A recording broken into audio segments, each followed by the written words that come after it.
people are a lot more calculated about, am I going to make this trip to in person? Am I going to sit on this virtual thing all day?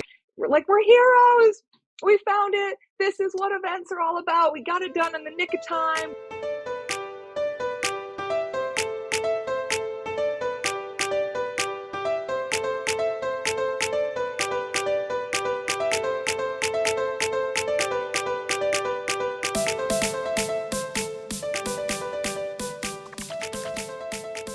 Welcome everyone to a new episode of The Event Effect. My name is Marijn van Buren. I'm the founder of Eventmender and today your host for The Event Effect.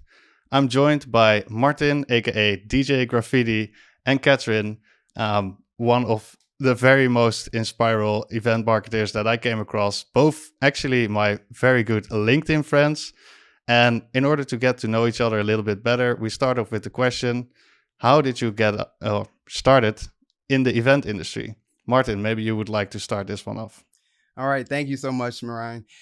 That is a serious question with a long answer. I'm not going to give you the full rundown, but we'll say I've been a DJ and a marketer since 1997. I started in college and I DJ'd for a while professionally. I kind of worked my way up to opening up for big name artists like Snoop Dogg and Jay-Z, Beyonce, Eminem. So I was doing lots of concerts. I started to travel. Then I realized, wait a minute, hold up. This travel stuff all the time is not for me. I leaned into running a marketing agency for about the next 10 years. And then only because of COVID, and I was always DJing throughout that entire time, but it was more of a very well-paying hobby and I wasn't doing it full time. Then COVID hit and now I'm back to DJing full time and I've kind of merged my two worlds. So DJing and marketing have come together and that brings us to present day where I'm doing lots of enterprise corporate events on the DJ side of things. And I want to give a shout out to Mahogany Jones, who is a event professional who really invited me into this whole event profs community. So shout out to Mahogany. Awesome. Well, thanks to her indeed, because it's a pleasure to have you here. I think the combination between your DJ background and the marketing background is a very big value add for the event industry. Kathryn, how did you actually get started in the event industry and event marketing? Yeah, I will say too, you're definitely not getting off the hook without some behind the scenes Snoop Dogg stories or something. I mean, there's going to be some follow up there, just dropping some heat like that. Yeah, so it's interesting to think about events. So I do have to say, when I first got my taste of wanting to be in events, I was a kid of the 90s. And do you remember when they launched the Victoria's Secret fashion show? And it was, well, Martin, looking at Martin, maybe this is, something I would probably remember, but it was like a really, really big deal. And it was broadcast on, it was like celebrity culture and it was sort of like bringing fashion to the mainstream. And I remember watching that and thinking, oh my gosh, what is this? This is so cool. And the build up to it. And so it's just funny kind of reflecting on that, being like, oh, okay, that's, was probably the first thing that enticed me. But my very, very, very first internship in the event space was for a television show that people might remember called The Weakest Link, where she was like, goodbye. And I love that.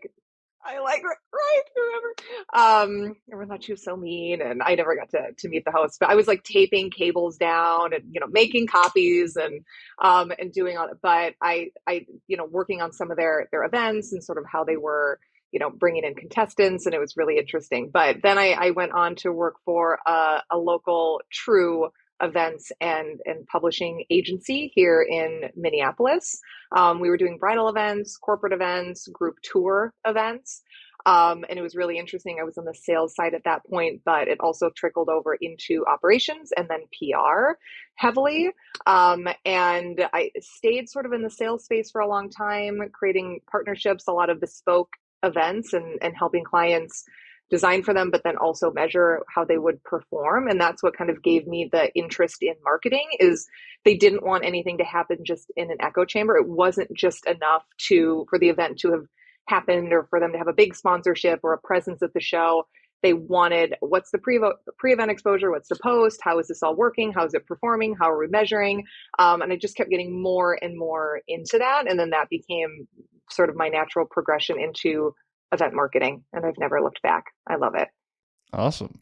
Such a different background here. And I love that I have the both of you, because I feel like, especially in the next topics where we dive a bit more into your day-to-day life, we're going to have a bunch of different experiences that really enlighten what it is to be in event marketing.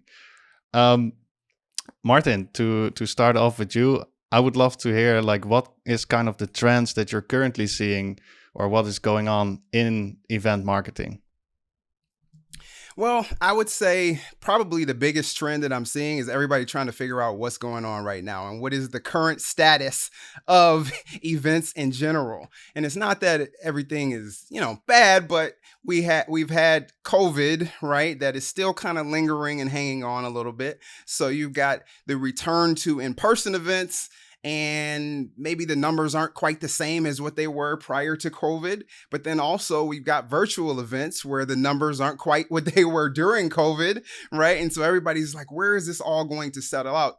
And from a marketing standpoint, I see a lot more focus on prioritizing why should people come to these events, right? We really need to, because we're seeing numbers dropping, and it's not just come back in person because you haven't seen people in so long, right? And people are a lot more calculated about, am I going to make this trip to in person? Am I going to sit on this virtual thing all day, right? So the trends for me is the industry trying to figure out, how do we bring people in and make sure that they know the true value that we're providing, and how do we make sure that it's worth the time that they're contributing? That's probably the biggest trend. And I'll pass it over to Kathryn to see what you're saying. I get it though. I mean, that what you said, the whole feeling of we're all aware and awakened to the fact that, our audiences are behaving differently, and we need to be really mindful of that and plan for that, is absolutely the foundation of what everyone is seeing. And I would say, really specifically within event marketing, I like to say there's probably never been a better time to be in event marketing, quite frankly. There's so much opportunity around creativity. To me, that is the biggest shift that I've seen in terms of how campaign management is going. Event marketers are also probably now product marketers. Instead of going, okay, well, what I own is launching registration, maybe we'll help with some reg setup. We've got a 30-week campaign. Registration is going to open all the way through the thank you or NPS or reminder emails. And that's kind of our plan. We've got our same price breaks, and there was never a shortage of work to do. But there was a bit of a formula perhaps to it. And sometimes when you get to scale in a business, that can be great. But it became the reset where we said, okay, there's new, Martin mentioned, new event formats. So are you leaning to, in-person events? That is the space that we're going all in on right now. But in-person, virtual, and hybrid, you've got options. You've got community building as well. But for marketers who are usually owning the revenue and the volume number for events, and then taking all of that through launch plans, go to market, keynote announcements, and what you're managing for all of your channel strategy, you get to change the way that you're doing things. Because with COVID too, with so much more digital communication and advertising, everything really did become oversaturated. That landscape is changing so much. Email communication changed, if you think of sort of all of the different channels that you have to win on. And so you have to look at different channels. You have to look at how you're communicating through your own channels. And you cannot, if you ever do a SWOT analysis or a mapping exercise to any of the competitors in your space or in any adjacent spaces, it's very easy you'll probably combine everything together and go, oh my gosh, we're all kind of saying the same things. And so the chance to win is by saying something different, doing something different, not just being reliant on a lot of the same levers that we've always had to pull, which is around speaker announcements. Those are big. Speaker announcements and price breaks, big part of event marketing strategies. But the pieces that you can pull forward in terms of how are we really thinking through evoking those feelings of connection and memories and emotion, and how do we get people to make decisions earlier, or in a new way? How do we test new channels? Are we relying on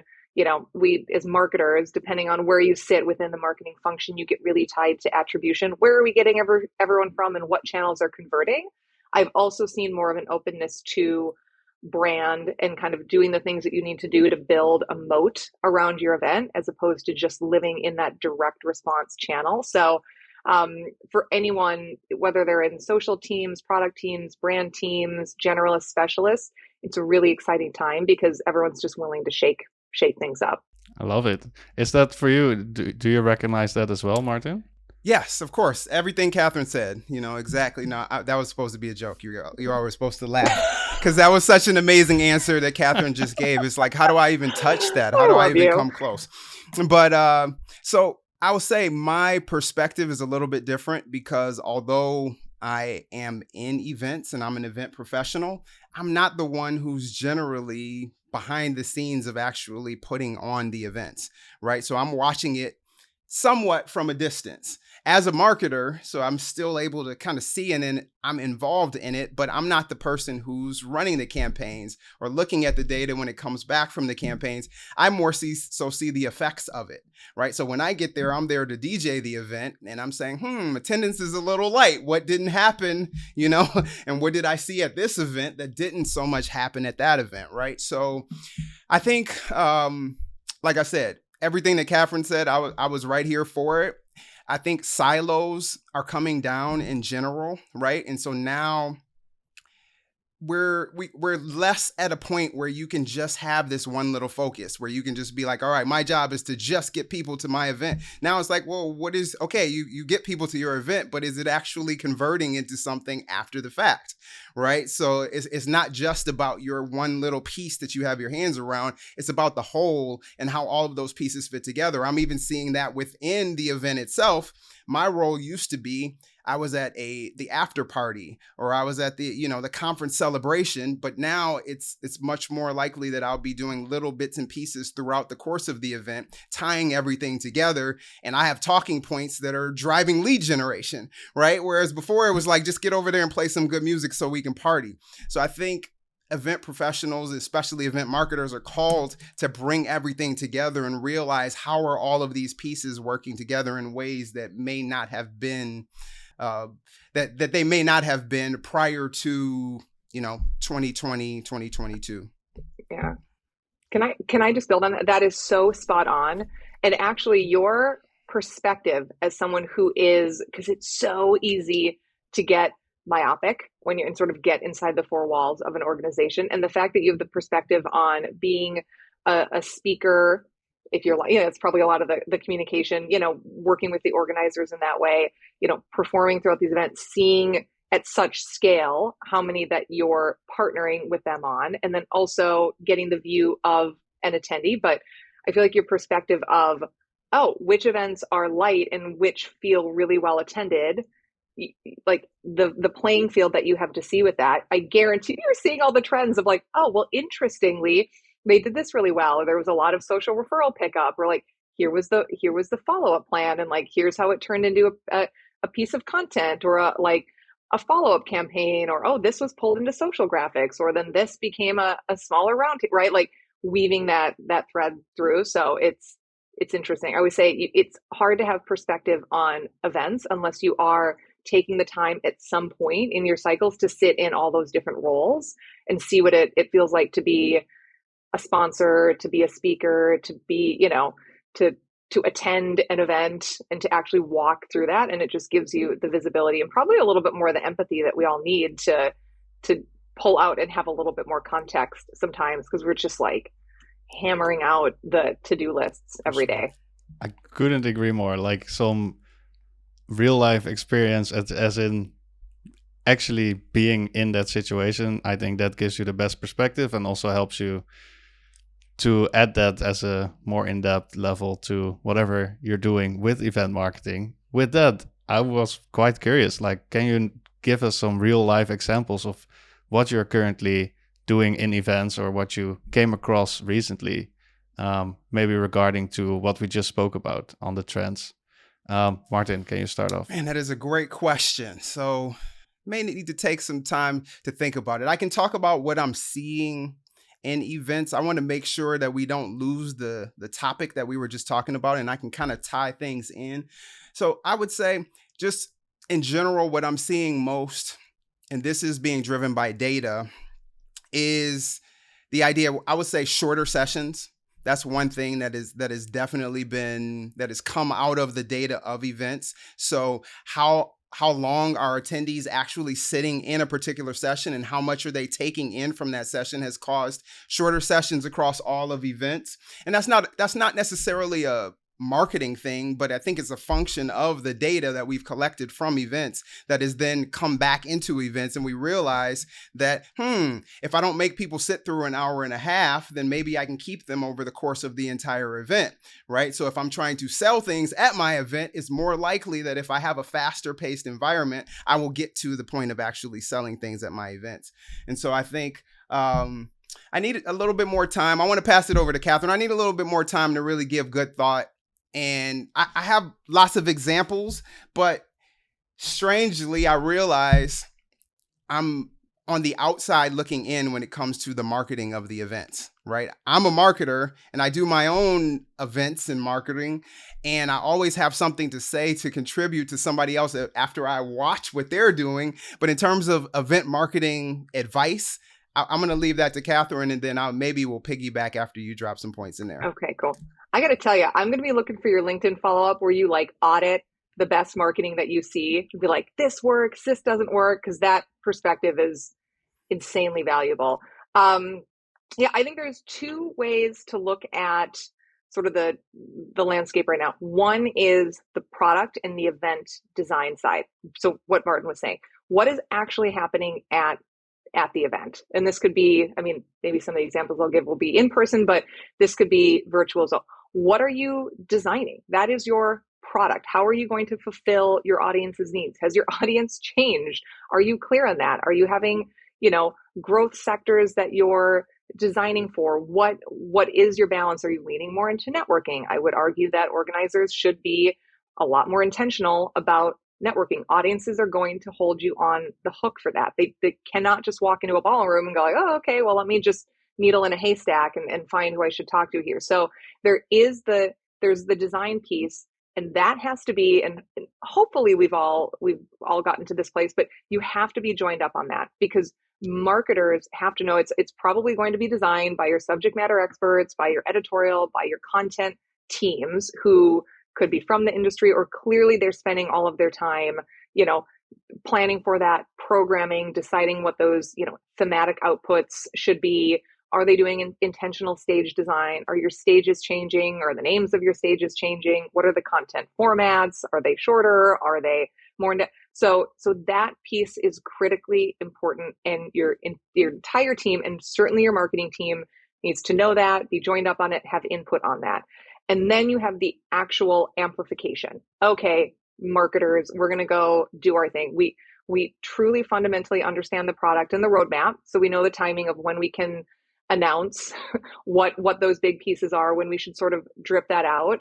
Also, any marketer is going to be able to sit in those content sessions if you're having meetings, or if they're doing deep dives, if they're going, and they're going to go like, oh my gosh, that is fire. Like that we have to market. This is really interesting. And oh, by the way, we've got, heat maps on our websites that are showing us this. And oh, by the way, we've got, feedback coming in through these couple of other channels, or our feedback mechanisms where people are really curious about this. And so that communication is really, really important, because they're going to be able to pluck out the pieces that you just know are going to land really well in market.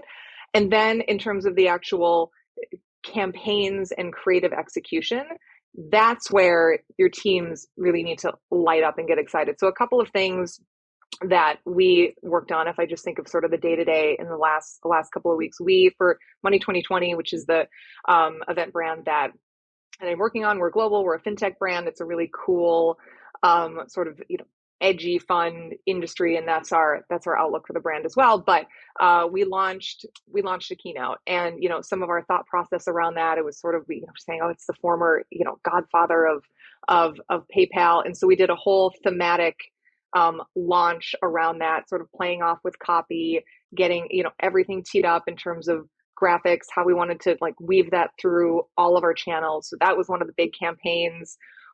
How we're thinking about our event, and I think it's funny because this is just where Martin started, is sort of in the changing content formats. So instead of doing tracks, we decided to do lenses, which means how are we looking at our industry? How are we looking at it differently? What is the lens that we're using? And so one of them is offense and defense, right? We're going through an interesting economic time, and if we think about that ahead, and so what does that mean, and how does that play into it? And so we did a series of videos that we thought were sort of interesting and addressing what's going on in the world right now in a fresh way. And it's, someone going, hey Siri, what does it mean to be on offense and defense? And then you get, these, oh, my phone is going, Siri is going off. No, Siri, I don't need you right now, actually. Who knows what she was going to respond with? Always listening. Always listening. Everything's always listening. I mean, that ad retargeting is very real. So we created some really cool video treatments. Those are in market. I'm just sort of getting under the hood. If anyone is, we're doing a lot of A/B testing with, different creative assets, because the data piece is so important. And you go, oh my gosh, we have these really meaty weeks where we're putting out a lot of volume, and it gives you the opportunity to test and try new things in a really interesting way. So we tend to think of things product first. What is the subject matter expertise telling us? Do we have any data that aligns with that? And then also after you get all that, then start to get really, really creative and plan out your campaigns and your launches. And that's when it gets really fun. Awesome. So many already like real life good examples. Love it. Martin, did you have some time to think it over and share some of your real life experiences? So definitely, I have time to think things over, and I can come back with some real life experiences. But I just realized the difference is I'm a marketer, right? I'm in events, but I'm not really an event marketer. That's why I don't have like tons of ideas, because I'm not sitting around thinking about how are we going to best market this event. I show up as the DJ at the event, but that doesn't mean I can't add value to this discussion, because I told you I needed to pass it over to Kathryn, and then when it came back, I would have some heat for us. But I have become a brand in and of myself, right? And I'm marketing myself to the event marketers, right? To show. And so some of the best examples that I can give is what I'm doing personally to get things out there, to spread the word about DJ Graffiti. And like Kathryn said, your events are also brands in and of themselves. You need to figure out what the mode is. You need to figure out how you can push them out there. So I'll tell you one of the things that has become most useful for me in promoting DJ Graffiti as a brand, and it's been my LinkedIn presence. But specifically creating content on LinkedIn that isn't just sell, right? Or isn't annoying, right? So I think for a long time, I didn't put out posts saying, I just worked with this client. I just worked with this client, because I was like, what value is that really offering? I just did an event with this client. But then the way that I found to do it and actually add value was, while I'm at the event, I look over the event itself, and then I say, okay, great. What is this client doing that is special, that's unique, that now when I add that into the picture, it actually adds value? So any advertising, any content piece that you put out there should be intrinsically valuable in and of itself, right? So not just for you to preach like, hey, buy this thing. Hey, buy this thing. It's like, hey, I'm giving you this value. And so now you had a reason for reading this piece of content or this advertisement. And then that is going to drive you towards, that's going to drive you towards attending the event, or that's going to drive you towards going back to watch the video and dig in. So an example of that worked really well was I DJ'd the very first in-person event for Amazon, and then another one for AWS when they came back from COVID. So it was a hybrid event where about 300 to 500 people in person, and then broadcasted to 100,000 plus people each time. And so I came and talked about how there was a strong focus on including both audiences. And that is something that I hadn't really seen prior to COVID, right? Because a hybrid event actually was, we're here in person and we put some cameras out so people who aren't attending can tune in, right? That's what hybrid events used to be in large. And I mean, I'm speaking to what I experienced. I'm sure some people were much more in depth about it, but especially I know Kathryn was, because I can hear it in your voice that you don't leave any T uncrossed or I undotted. But for the vast majority of events that I experienced, it was kind of like we put some cameras up around the room and then that's the virtual event experience. But now it's like, okay, are the people who are attending virtually, are they engaged? Are we, because we now see that we have to break down the silo of just like we're having an in-person event and you are just a second-class citizen who gets to watch. Now it's like, wait a minute, we can't do that because people watching virtually will actually feel left out. And if we're all driving toward the same goal of whatever the goal of the event is, then we have 100,000 people watching virtually and only 300 people in this room. So we definitely can't let the people who are watching and not here be the ones who are left out or feeling second class. So that being said, I made a post about that and it was my biggest post ever. Of course, Amazon commented on the post, but over 1 million, views on that post, tons of comments and everything. But it's because I made a post and it wasn't just, if I had just said, hey, I DJ'd for Amazon, my network may have, enjoyed that.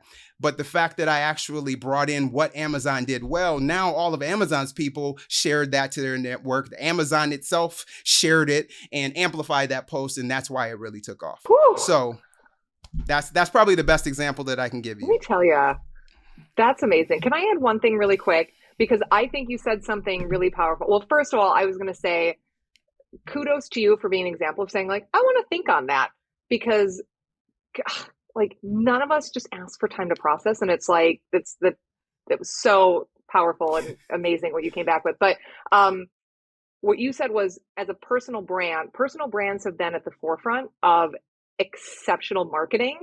And that's what B2B should be picking up on. The like realizing how people actually want to consume content on LinkedIn, being able to say things in sort of a fresh new way, and thinking of yourself as a media company, right? Not having everything be about just sell, the same call to action, which is where as event marketers, we fall very easily into that trap. And as Martin was saying, when you think content first, value first, and your LinkedIn is amazing. So I would encourage anyone to go check it out and follow because it's full of great tips and it's entertaining and there's clips and it's thinking of it as a media first instead of just coming from, oh, I'm going to post something, sell something, refresh a dashboard. It gives you the perspective to zoom out and think about it in a way of how audiences actually want to consume content, which is that they do. They want to learn, they want to be entertained, they want to be native to, the platform that they're on. And so I just think that's a great example, because personal brands should absolutely be often looked at as some of the best modeling for how to run your social campaigns and how to communicate and how to create content, without a doubt. Love it. Like, this conversation has so much like real points that I think partially because of COVID, but also, it is just inherent to event marketing, right? It's really about the audience. And even if it's business to business, it's still a human that you're actually reaching out to. And in that sense, I think it's really powerful that is what you're currently dealing with. I really love that. In general, just to kind of quickly recap, I think it's very much the bigger picture really came in. I'm not sure if I kind of extracted that correctly, but what you were saying mainly, Kathryn, is that, right now it's not just that quote unquote small part that you used to do, but it's really taking everything into account and really making sure that it's value driven, not just selling. I really, really like those inputs. In that regards, I assume that with all the experience you both have, you probably have some nice either horror or funny stories that you would like to share. And very curious, maybe Kathryn, you can start this one off. Oh my gosh. Okay, sure. I do have a funny story. So this was back, it was a number of years ago, but it was still when for in-person events, so conference and trade show, where you printed a trade show guide, right? And they're a really, really big deal. I mean, now everything's sustainable and we're paperless, but I mean, you would spend weeks and weeks preparing these. Every exhibitor had a listing. You sometimes would like hire a designer just to do this, and they were really, a big output. So get to the event and no one can find the trade show guide shipment. There's like 10,000 trade show guides. So and it's like, oh, we've got the tracking. How come we can't find anything? You're looking. So we have everyone combing the entire Las Vegas Convention Center. You're looking in every nook and cranny. At some point, with someone even going into the walk-in freezer, which ironically, what they found in there was linens that were missing from an exhibitor shipment. We have no clue how that happened. So that solved that. Find the linens for one exhibitor. Very odd. Keep looking. It turns out they were shipped, instead of using the Freeman label where it would go to the dock and you track everything, they just delivered them right to the front door of the convention center, which is a no-no, and they were just in some random room. So find them, have them go up to the show office, and we're like, we're heroes. We found it. This is what events are all about. We got it done in the nick of time. We'll set them out in reg right before it happens. Cut open the box. You take out like the first one, just glossy, beautiful, 4-color, hold it up, and it's got, the city name on top, and then the year, and then the logo. So hold it up, and we all look at it, and it says Las Vegas. So there was a little bit of a typo. So anyways, there we go. That's what we had to work with. So spent all this time finding all of these trade show guys, and that was just how they had to roll out, and live and learn. And you come up with a little bit of a tighter, proofing process, like make sure that your manifests are all that. There's always pieces to come out of it. But that was one where, yeah, we might have celebrated a little bit too early on that one. Oh, I can imagine. But I'm sure that your attendees would remember that actually, a typo, even though it might not be the best from your perspective, it's something that stands out to someone. Maybe they had a good laugh about it, makes it extra memorable. Yep. So becomes a well, we got to roll with it moment, showtime. Absolutely. Martin, can you share either a horror or a funny story from maybe a performance you did or something you experienced? Well, yeah, I've got a horror story that's not too far off from Kathryn's, but when I first got into the kind of event profs community, right? So I decided the way to introduce what I'm doing to the community was to do a virtual event platform tour, right? So I set up 4 events over the course of 4 weeks and went to various different virtual event platforms to do a DJ Graffiti party and have everybody in the chat going crazy. I'm playing music, taking requests, and it was awesome. But in promoting that, all right, I will I'm going to tell all of my, stuff I shouldn't really be telling and shouldn't be putting this out there. But I pulled a list didn't buy the list, but I scraped a list from somewhere, had a list of all of these event planners that I'm inviting. Then I go in my email program, I put my email looks perfect, right? I test the email, comes into my inbox, the personalization is there, it's on point. Then I send it out. The email went out to every single person, and it's like, hi, Martin, and inviting them to the event. So it looked perfect to me, but it was not perfect to all of them. And so here I am, kind of touting the fact that I'm this marketer who is a DJ, and I'm bringing my marketing expertise together with DJing, and I'm sending a horribly personalized email that says my name to everybody. But still, people turned up. We still had a great time at the event. And honestly, I think I got a couple mean messages back in response, but nobody actually hit me up and clowned me like they should have and said, why did you send me this email that was like this? But really, I just want to tell everybody, just keep going, right? You're going to make mistakes, right? Just keep going, keep at it. It's not that one mistake that's going to hold you back. It's the everything as a whole. And is it okay if I have one thing that I really want to hear from Kathryn? And I don't know if we have time for it, but I would love to throw this in here. So what I have been seeing in the industry as a whole is wide groups of people that get caught up on whatever the new buzz, theme, or topic is, right? For me as a marketer, I've always tried to think holistically in terms of what is our top goal, and then how do all of these bits and pieces of everything fit into that goal, right? And so I think what I've seen in the industry is everybody's like, okay, it's about belonging right now. It's about empathy right now. It's about engagement right now. And then everybody gets kind of on the buzzword and going in that direction. But sometimes whatever that thing is not really that important for you, right? If all people need in order to take the action that you want them to take is to watch the content, then maybe networking isn't that important, right? I mean, maybe it is, maybe community and network is important, but maybe it's not, right? And so I would love to ask Kathryn, how do you come up with the KPIs that you put out there for any particular event? And how do you make sure that those KPIs are tracking the things? It's not just a vanity metric, but it's actually tracking the things that are going to move the needle. And so that's my question. Yeah.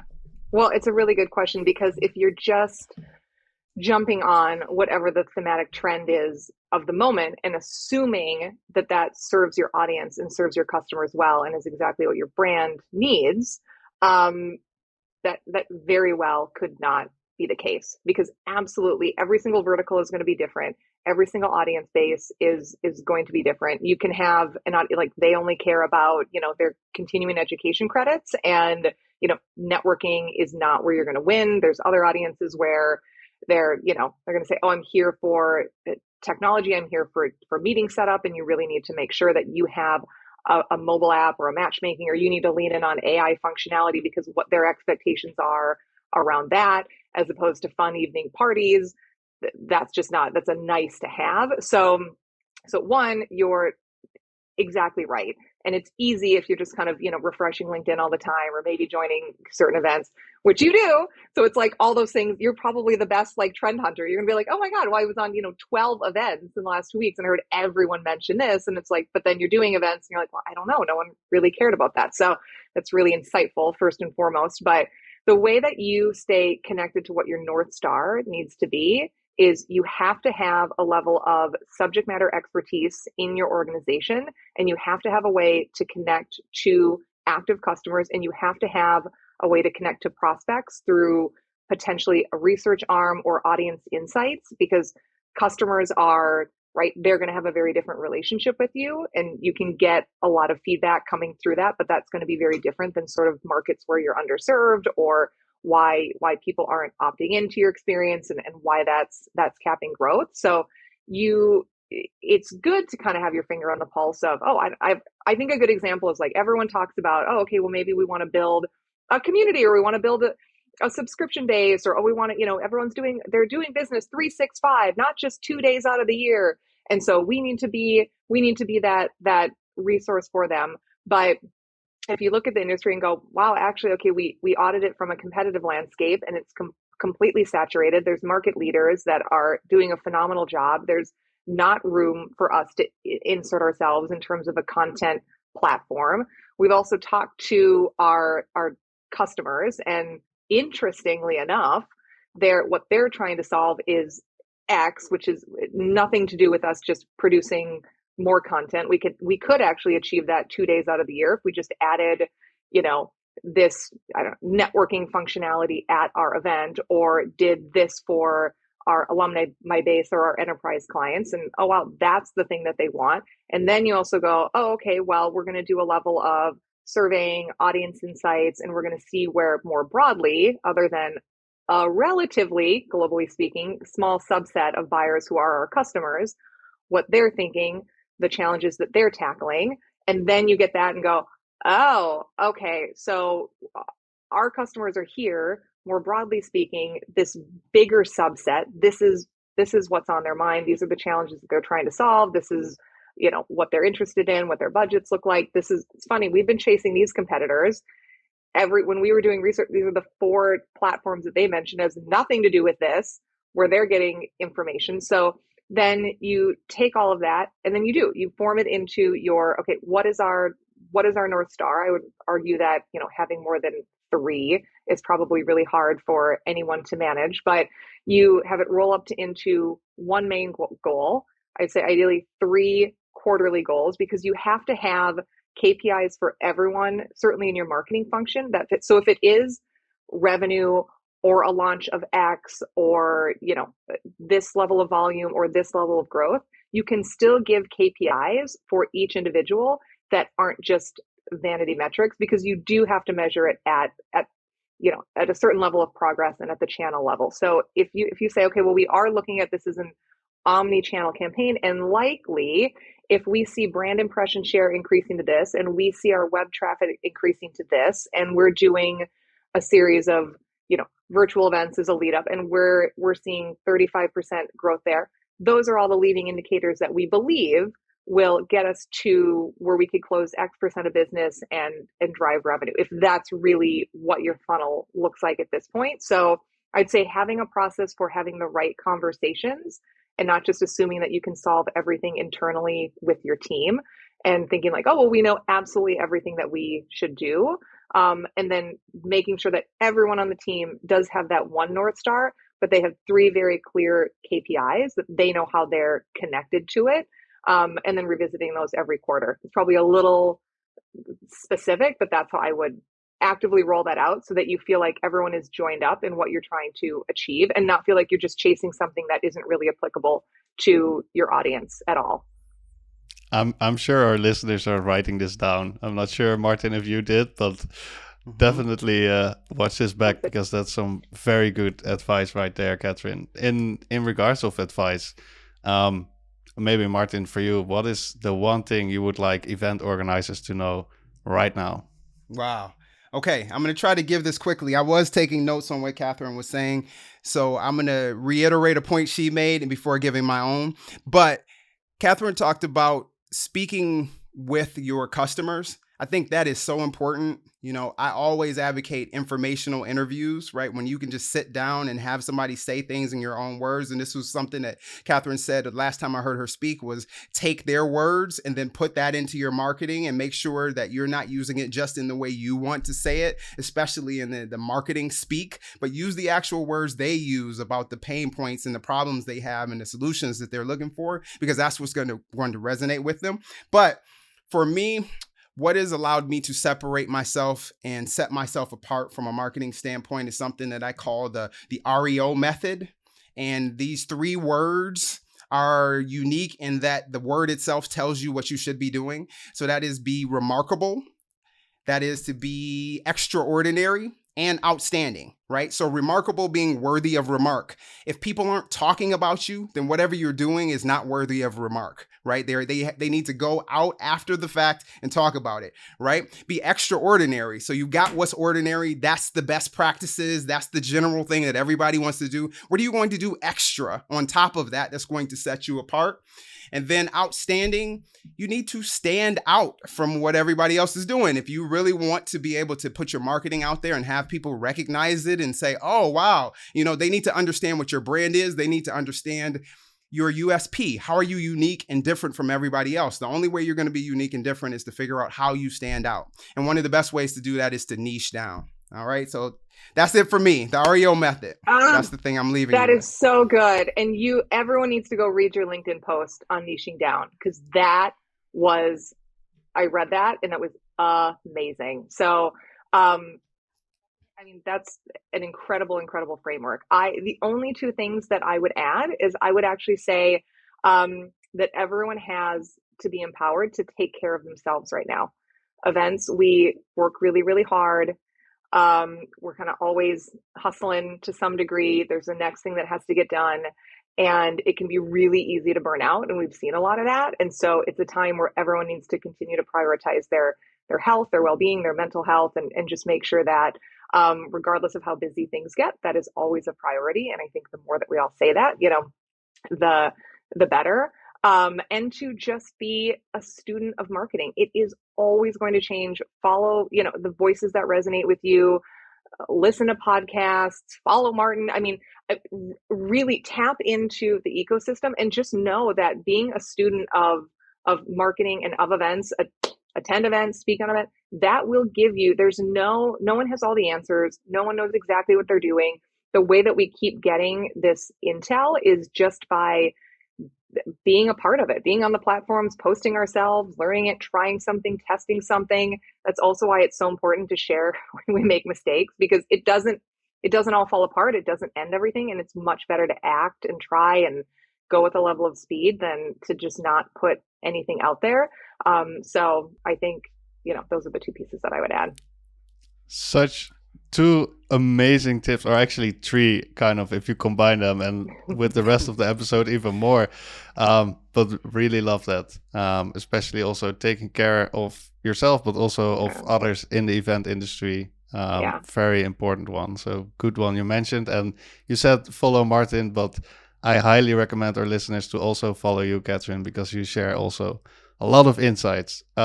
With that said, we're actually at the end of the time. Perfect, actually. So thank you very much for keeping it perfectly aligned. I would like to also thank our listeners for joining in for this other episode of the Event Effect. Obviously, we're back in another 2 weeks on the Wednesday. With that, I like you very much. I would like to thank you very much for listening to us. Martin, Kathryn, you want to say goodbye to our listeners? Go ahead, Martin. Kick it off. All right. I just want to say bye, everybody. Have a great rest of your week and go out and do something amazing, and just be who you are. Honestly, reach out and follow Kathryn. That's how I'm going to end it. Follow Kathryn for sure. Yes, this was a blast. Had a really great time. I love that you said, let's all take care of each other in the industry. We really are all in this together. And the more that we share and connect, and I do love when anyone reaches out. I answer every single message. I love it. I love chatting. So don't be bashful. Perfect. Couldn't have said it better. Thank you all very much, and see you at the next one. Thank you.